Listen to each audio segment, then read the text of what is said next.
right, fans of music, welcome back. It's just me, Harmless Dave, the music observer, the real music observer, observing real music in real time for real people just like you and just like me. All right, the bottom line in the Fleetwood Mac situation is currently nobody on stage can really sing. All right? Now you'll say, well, what about Neil Finn? He can sing, but he's not singing well. And he's not filling the void of Lindsey Buckingham's departure. All right? In other words, he doesn't sound like Lindsey. He doesn't really play... I mean, he plays rhythm guitar, right? And Mike Campbell's doing all the leads, and the leads are all different. He's adding his spin from those great reviews that we continuously have to wade through to get to some factual information. You know, he's adding his spin. Well, his spin is, it's spinning in the wrong way, spinning in the wrong direction. The big truth about this tour is Stevie can't sing anymore. Christine is really struggling out there. There are a couple of tunes where she gets through it. I think if you had Lindsey on stage, you'd have a musical director that would help and say, hey, let's compensate. As Billy Joel would say, normally in the old days I could throw a fastball at the audience.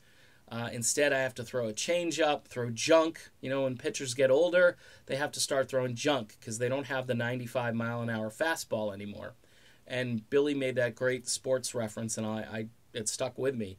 And I think Lindsey Buckingham, being that he's an arranger, could probably give these guys some different keys and some different ways to sing these songs that it might entertain the audience and actually be interesting at the same time. But, you got Christine struggling along trying to sing the songs all in their original keys. You got Stevie Nicks clearly going down octaves all over the place. And yeah, she's been doing it for years, I know. But then you add kind of a monotone raspiness. People who are reviewing these shows are saying something like it's delightful to hear her raspy voice. And yeah, I don't know. See, this is where the conspiracies and more people I'm reading, because they've seen the videos and they go, I don't want to be like Dave, I don't want to get in trouble. But okay, so maybe how do you get all these monolithic reviews? The bottom line is this last tour should have been all of them with Lindsey, and they could have all struggled together, and Lindsey could have been the guy out there to try to help them not struggle as much. But they don't have that musical director anymore. What they have is a guy on drums who's really eager to try to sell tickets because he's got financial issues or he has something to prove. And I get it. But going out this way, this has got to be the last go-round. Because if you continue after this, Christine McVie is 75 years old. I don't know any female rockers that have hit 75 and are still out there. I can't recall any of them. And God bless her that she's still doing it. It's amazing. But there is a time and a place to maybe just say, hey, you know what? I gotta stop. And, she took a long time away from the band, and then she came back, and that was awesome. But now maybe this is really winding down, folks.